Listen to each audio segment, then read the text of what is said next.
Sup fellow truth seekers. Have y'all paid your taxes yet? If so, let's talk about where your government is sending your money.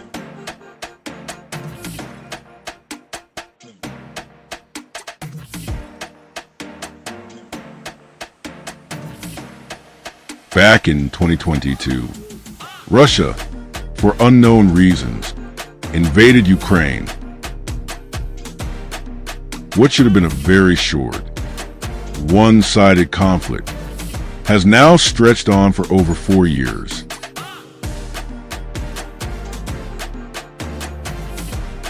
Despite Russia having every advantage, those plucky Ukrainians have managed to resist the invaders and maintain their so-called sovereignty.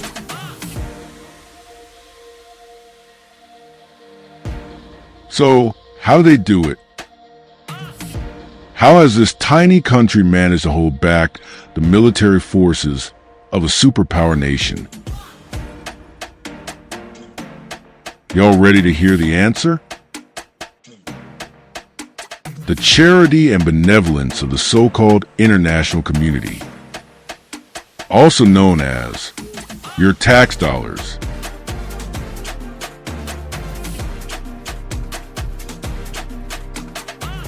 That's right, folks.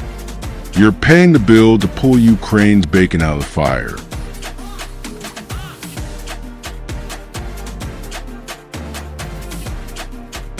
But surely, the cost is totally worth it.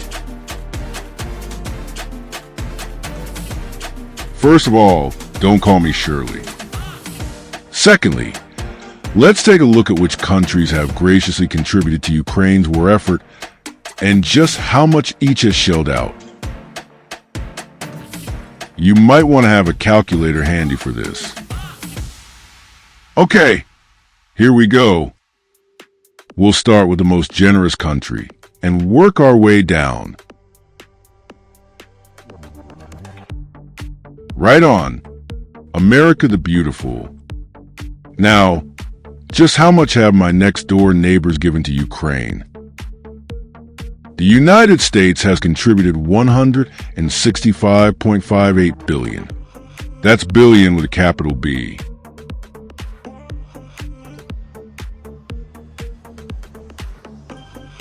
Our friends over in the fatherland have contributed $103.58 billion.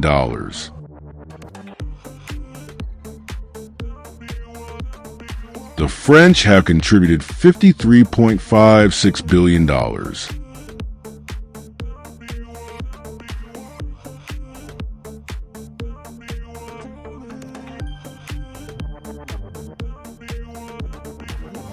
The Brits have contributed $36.86 billion.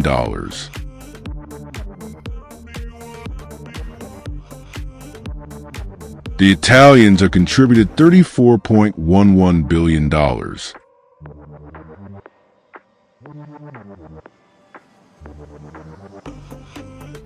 The Swedes have contributed $29.1 billion.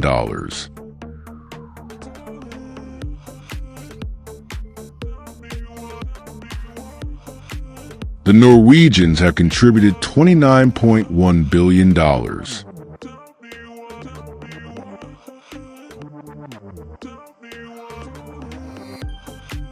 The Netherlands have contributed $25.97 billion.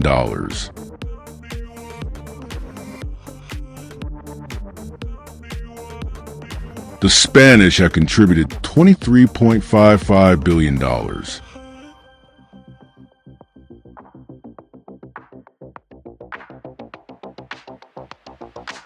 The Japanese have contributed $21.4 billion.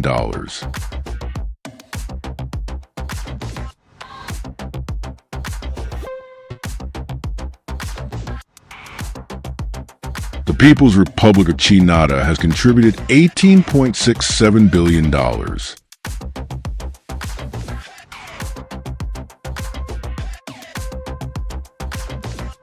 Poland has contributed $15.94 billion.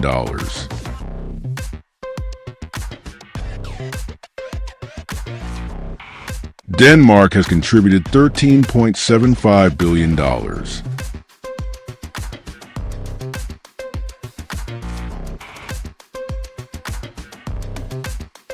Belgium has contributed $12.52 billion.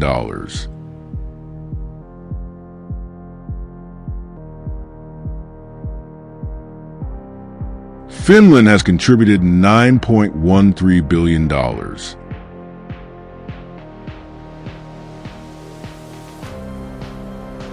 Austria has contributed $7.3 billion.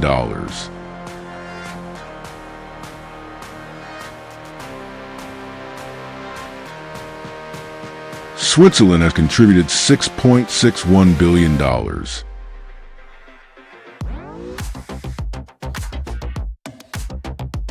Ireland has contributed $4.59 billion.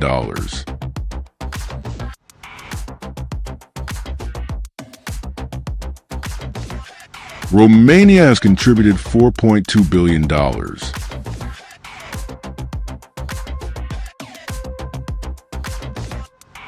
Portugal has contributed $4.12 billion.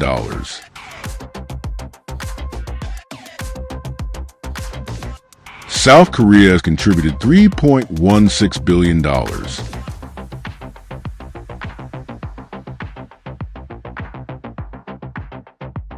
Greece has contributed $3.12 billion.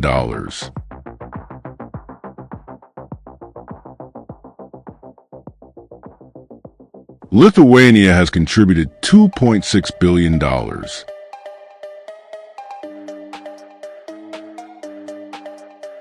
Hungary has contributed $2.35 billion.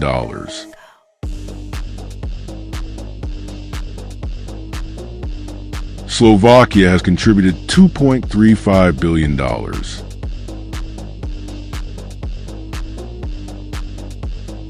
Estonia has contributed $1.83 billion.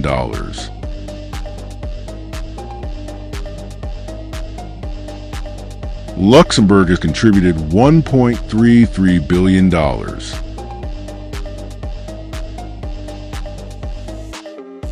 Bulgaria has contributed $1.3 billion.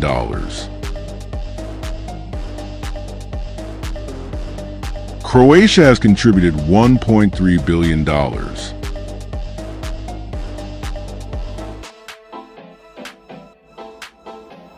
Latvia has contributed $1.27 billion.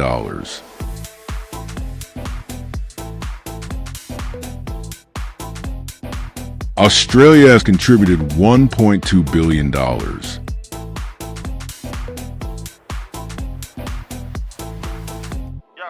Slovenia has contributed $960 million.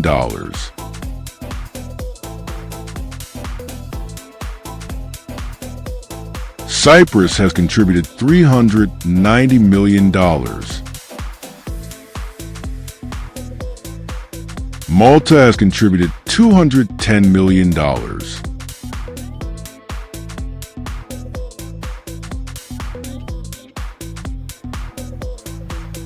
Iceland has contributed $120 million.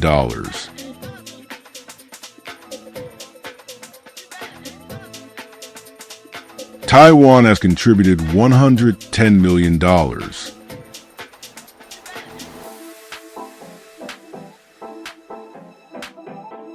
New Zealand has contributed $90 million.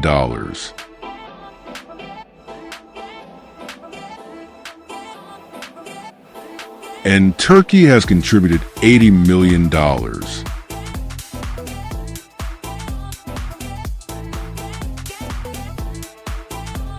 Fuck me, that's a long-ass list. That is a total of $642,490 million. Well, that we know of. Of course, it helps a lot that Volodymyr Zelensky is a panhandler without shame. Well, panhandler seems to be the most polite euphemism for it anyway. Come on now, Vlad. Don't be so sad. I'm sure one day you'll be able to put it all behind you. Not only have these generous nations given Ukraine more than enough cash to simply buy Russia out from under Putin's ass, a great deal of weaponry and other equipment has been donated to Ukraine's war effort as well.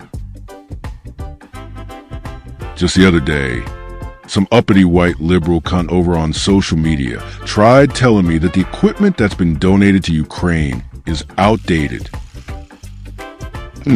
Is it? Is it really? Since Karen is clearly an expert on weaponry and military equipment, I thought it might be fun to take a look at some of the weapons technology that's been graciously donated to our favorite European nation under siege. Do you need to reach out and touch someone? Then allow me to introduce the ATACMS missile. A short-range ballistic missile designed for precision strikes on high-value targets like command centers. It is launched from HIMARS or M270 systems and has been used in conflicts for deep interdiction. Its GPS guidance ensures accurate delivery of its 500-pound warhead. The exact number of ATACMS missiles given to Ukraine is unclear. Some sources say below 40, and other sources say over 50. Maybe I should just ask Russian intelligence. If anyone would know, it'd be those guys. Next up, the HIMARS missile system. A highly mobile, precision rocket artillery system capable of delivering long-range strikes with rapid deployment and high accuracy. So far, 39 of these babies have been delivered to Ukraine. Too cool for school. That's the M777 howitzer. Goddamn. I do love me the smell of artillery in the morning. The M777 lightweight 155mm towed howitzer is lighter and smaller, yet more powerful than any gun of its kind. The M777 howitzer is an extended-range, general-purpose field artillery weapon that can fire at a range of up to 40 kilometers. It is highly mobile and easily transportable by rotary and fixed-wing aircraft or heavy wheel vehicles. The body has trails, spades, and stabilizers that can be folded for transportation and storage. 170 of these drop-dead gorgeous artillery pieces have been delivered to Ukraine so far. I like big guns and I cannot lie. You other psychos can't deny. When a shell drops down into an itty-bitty space and blows up in their face, you get sprung. Still not fancy enough for you, huh, Karen? Then check this out. The Storm Shadow missile. A long-range, precision-guided cruise missile developed by the UK and France, primarily used for striking high-value military targets. The exact number of Storm Shadow missiles donated to Ukraine is unclear. The best sources only say dozens. Unfortunately, I've been unable to confirm that the Storm Shadow cruise missile was named after the ninja from G.I. Joe. But as soon as I find out for sure, y'all are going to be the first to know. Promise.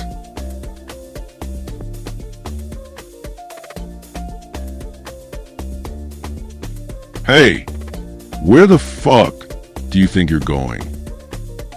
Son, you best sit your $5 ass back down before I decide to make change. 'Cause we still got us plenty of shiny new toys to check out. Okay, all jokes aside, it should be noted that Ukraine has also been donated cluster munitions. In spite of these ugly things being banned by over 200 nations due to their indiscriminate nature and risk of harm to civilian populations. I guess it's not a war crime if they're used on Russians. Is that how it works? I can already hear some of you out there asking, who on earth would give these illegal/immoral weapons to Ukraine?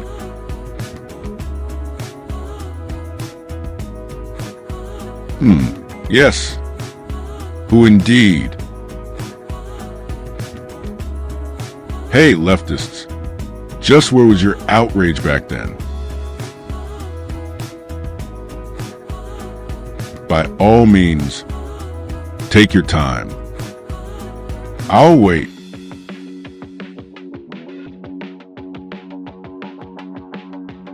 On second thought, never mind. No one really has that kind of time. So, let's just look at some other goodies that have been donated to Ukraine. All right, here we go into the wild blue yonder.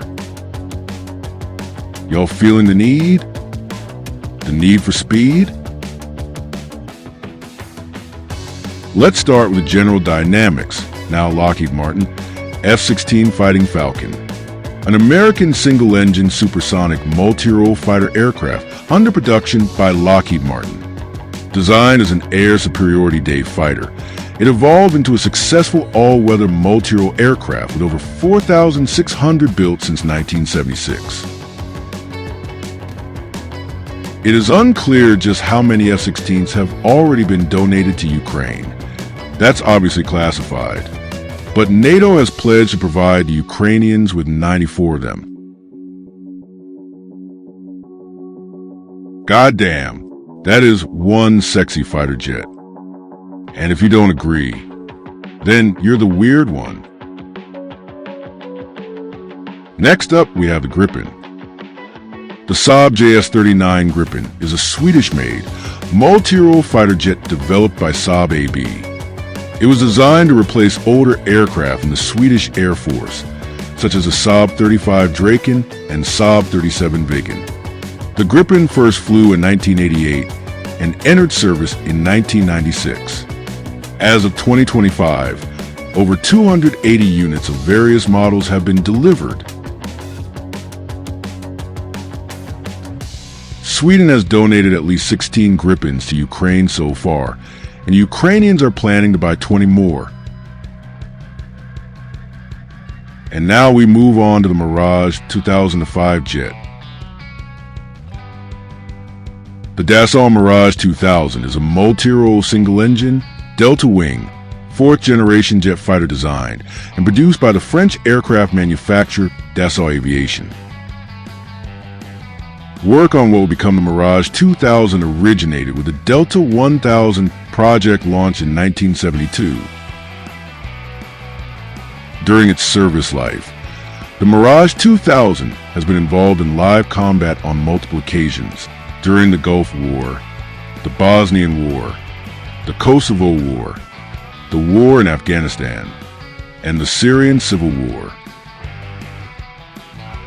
As of the making of this video essay, France has donated 4 of these sexy-ass Mirage fighter jets to Ukraine. And now, we come back down to earth. Don't forget, folks, the Russians have fighter jets too, along with bombers of every shape, size, and flavor. So, how do we avoid death from above? The Patriot missile system, officially designated the MIM-104 Patriot, is a highly advanced long-range surface-to-air missile SAM system developed by Raytheon. It is primarily used by the United States Army and several allied nations to detect, intercept, and destroy various aerial threats, including aircraft, drones, tactical ballistic missiles, and cruise missiles. The system features a mobile interceptor capability and utilizes a phase array tracking radar for targeting. Over the years, the Patriot system has undergone several upgrades, enhancing its effectiveness and operational range, making a critical component of modern air defense strategies. Countries like the UAE and Kuwait have also procured the Patriot system, highlighting its international significance in Army technology. So far, 90 Patriot missiles have been donated to Ukraine.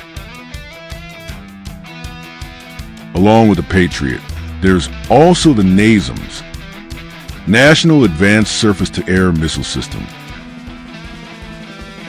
The National Advanced Surface-to-Air Missile System is a highly adaptable, combat-proven medium-range air defense solution.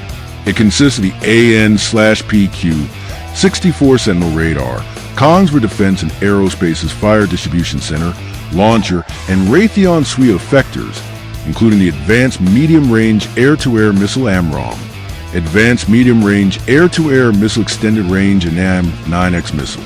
NASAMS can engage 72 targets simultaneously in active and passive modes and, using active seeker missiles, can intercept targets beyond visual range. The system is armed with 3 launchers, each carrying up to 6 missiles. NASAMS is operated by 16 countries and has been integrated into the U.S. National Capital Region's air defense system since 2005.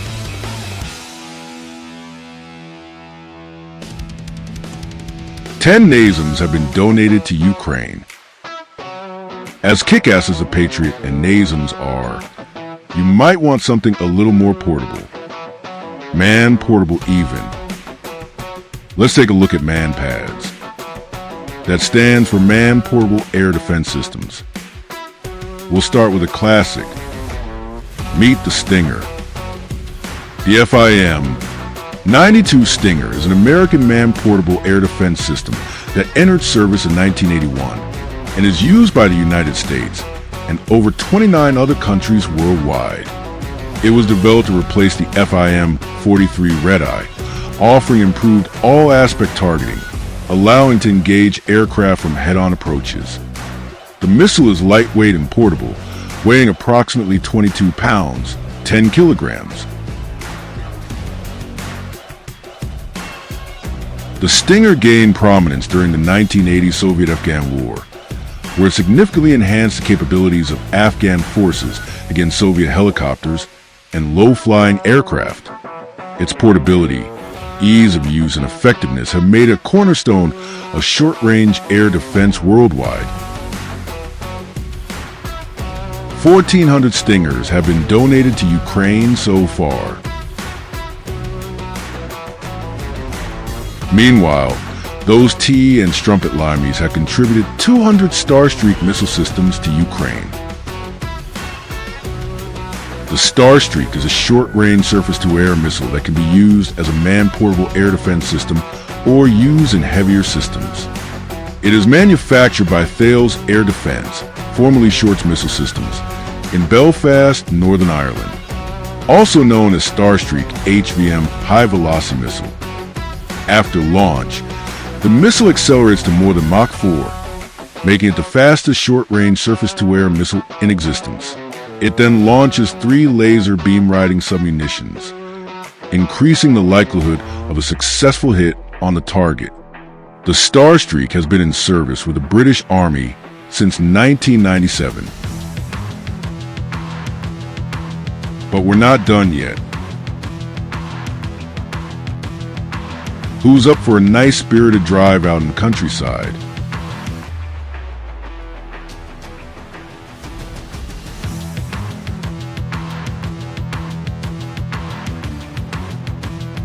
Say hello to my little friend, the Abrams main battle tank. The M1 Abrams is a third-generation American main battle tank, renowned for its firepower, armor, and mobility. The M1 Abrams was developed by Chrysler Defense, now General Dynamics Land Systems, to replace the M60 patent series and entered service in 1980. Named after General Creighton Abrams, it is one of the heaviest tanks in service, weighing nearly 73.6 short tons, 66.8 metric tons, in earlier variants. The tank introduced advanced technologies such as a multi-fuel turbine engine, Chobham composite armor, a computer fire control system, separate ammunition storage in a blowout compartment, and NBC protection for crew safety. 31 Abrams have been donated to Ukraine. Rolling right along. The Kampfpanzer Leopard, subsequently Leopard 1, is a main battle tank designed by Porsche and manufactured by Krauss-Maffei in West Germany, first entering service in 1965. Developed in an era when heat warheads were thought to make conventional heavy armor of limited value, the Leopard design focused on effective firepower and mobility instead of heavy protection. It featured moderate armor, only effective against low-caliber autocannons and heavy machine guns, giving it a high power-to-weight ratio. This, coupled with a modern suspension and drivetrain, gave the Leopard superior mobility and cross-country performance compared to most other main battle tanks of the era, only being rivaled by the French AMX-30 and Swedish SDRV-103.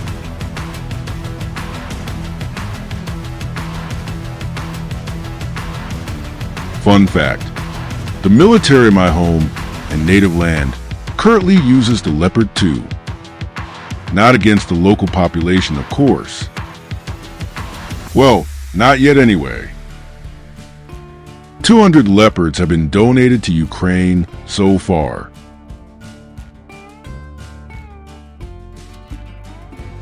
The British have donated 14 Challenger 2 main battle tanks. The Challenger 2 is a third-generation British main battle tank in service with the armies of the United Kingdom, Oman, and Ukraine. It was designed by Vickers Defense Systems, now Rheinmetall BAE Systems Land, as a private venture in 1986, and was an extensive redesign of the company's earlier Challenger 1 tank. The Ministry of Defense ordered a prototype in December 1988. The main armament is a 120mm, 4.7-inch rifled tank gun, an improved derivative of the L11 gun used on the Chieftain and Challenger 1. 50 rounds of ammunition are carried for the main armament, alongside 4,200 rounds of 7.62mm ammunition for the tank's secondary weapons, a chain gun mounted coaxially, and a general-purpose machine gun. The turret and hull are protected with second-generation Chobham armor, also known as Dorchester, powered by a Perkins V12 diesel engine.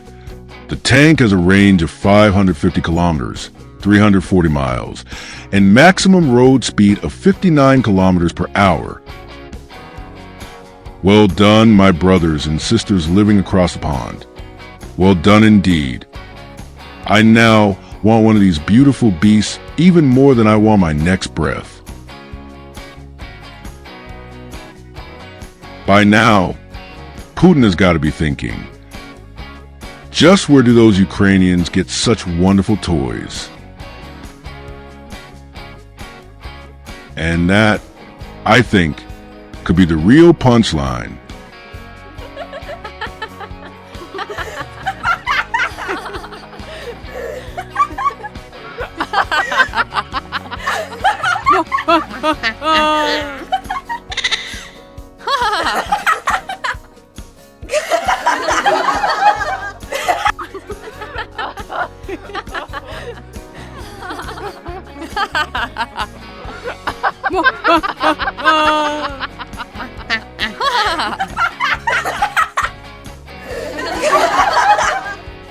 I hate to say it, fam. Looks like the joke was on us the whole time.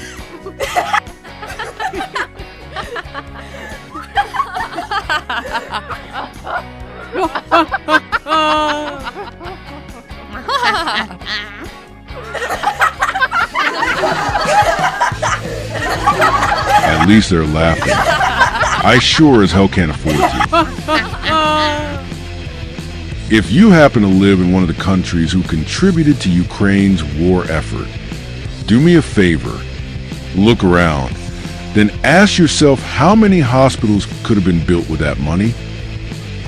How much nicer could your infrastructure, roads, bridges, sewers, power, etc. be? How many programs could be in place to help drug addicts get clean? How many homeless could be off the street? And, dare I ask, how much lower could your taxes be?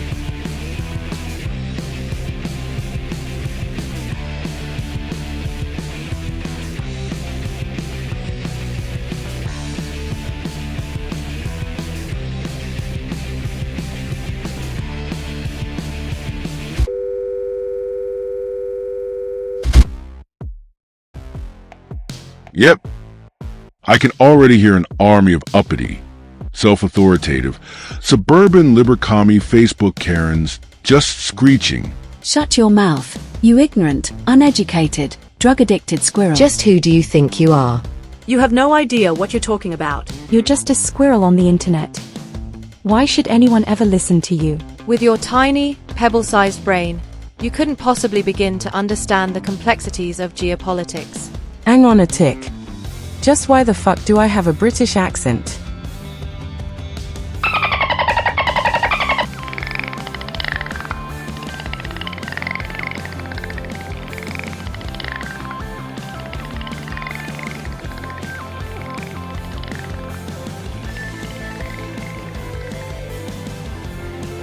Okay, they're totally right about me being an uneducated drug addict. But it doesn't change the fact that the so-called international community has been bamboozled and bullshitted for over 4 years. You're heartless and totally lacking in empathy. People and squirrels like you are the problem because you only think about money. It's all about the bottom line with you. You worship the almighty dollar and couldn't give a flying flipper to Fubao about the loss of life taking place in Ukraine. Tell me, what's it like not having a soul? Clearly, there's no point in discussing this with someone like you. You fucking pleb.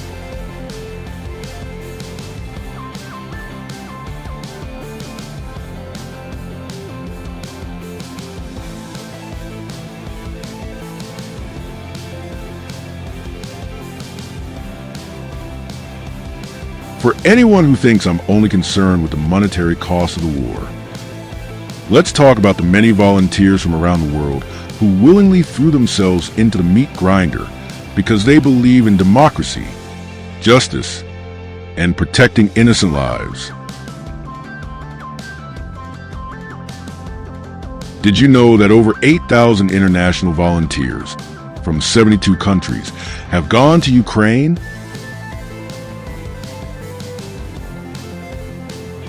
Not all of them volunteered to fight. Some are medics, some are engineers, and some work in logistics. But they're still there, putting it all on the line to protect Ukrainian sovereignty as well as the Ukrainian people. Full disclosure, these folks are the real ones and deserve all the respect in the world.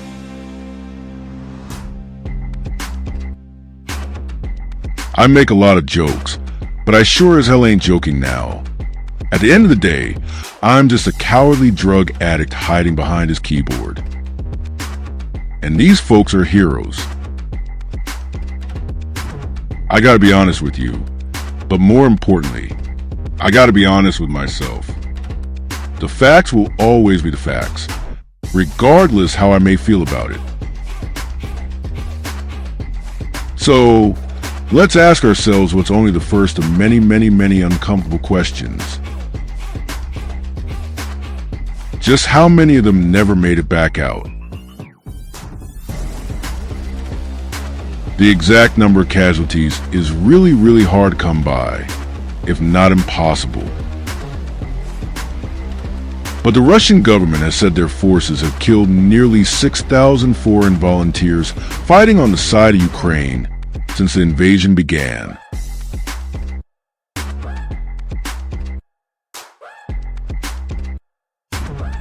And guess what, folks? I still haven't talked about the Ukrainian people themselves. Have I? I haven't talked about how these folks are still in the deep fryer up to their balls, for a reason completely outside of their control. I still haven't talked about the civilians who've been bombed, shot at, and terrorized while elites and so-called intellectuals discuss geopolitics from the sidelines. And yes, I'm just another one of those talking head windbags living safely along the sidelines myself. Thank you for noticing. Touché. Admittedly, this number shouldn't sit right with anyone. Since Russia's full-scale invasion in February 2022, over 15,850 Ukrainian civilians have been killed and more than 44,800 injured, with the actual numbers likely higher due to limited access in occupied areas.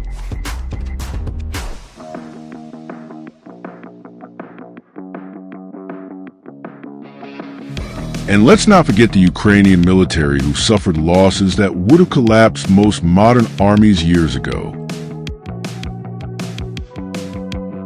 Estimates suggest between roughly 43,000 and 45,100 Ukrainian soldiers have been killed since February 24th, 2022, though some sources indicate higher figures.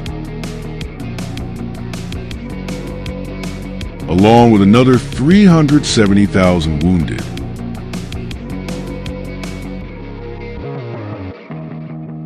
As much of an unapologetic asshole with stage for Ukraine fatigue as I happen to be, I gotta say these numbers are not easy to look at, and even harder to live with. So, what's your point? I am so glad you asked. Even an asshole like me can acknowledge that the real victims are the Ukrainian people. So, who be profiting off of all this?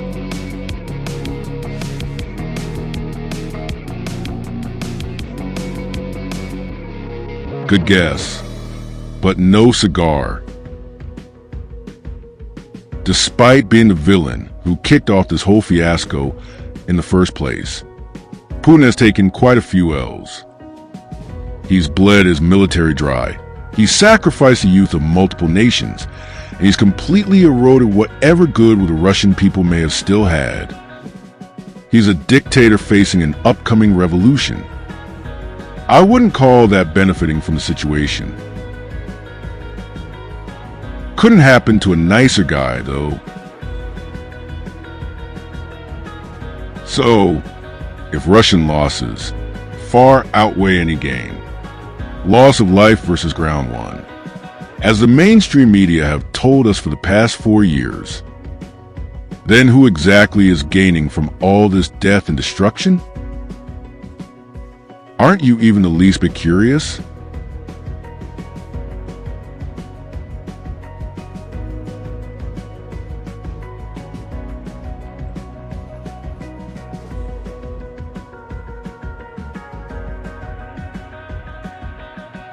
In the world of geopolitics, I believe the strategy is called a buffer zone.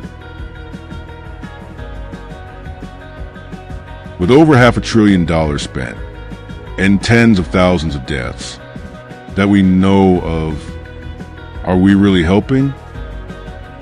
Or are we exploiting?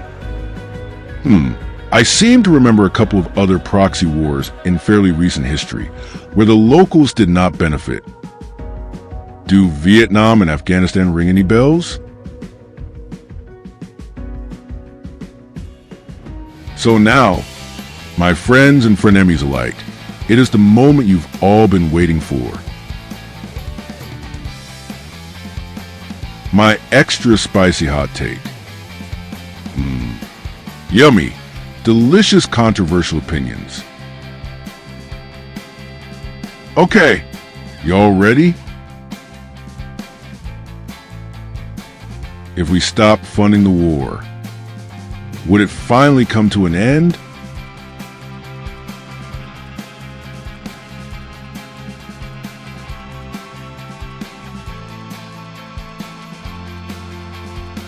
War. Huh. Good God, y'all. What is it good for? Absolutely nothing.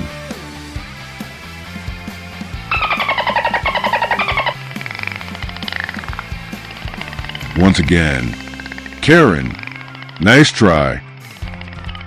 Even though you wish me death over on social media, I wish you a long, healthy, and very happy life. All you gotta do is take a weed whacker to those Brezhnev-like man brows, and you should be able to attract yourself a husband in no time.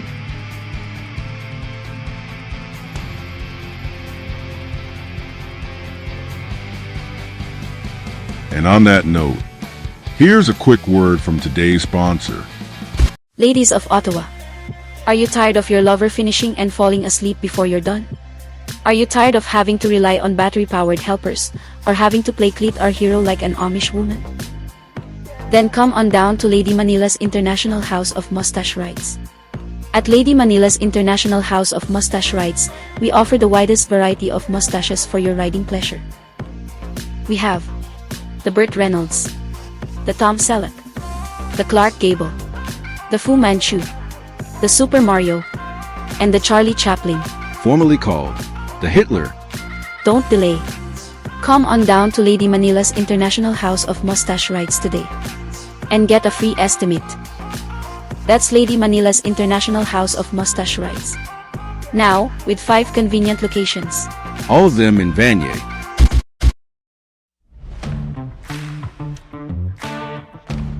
Thanks for watching. Now do me a favor and send this video to someone you don't like. Come on, be a man.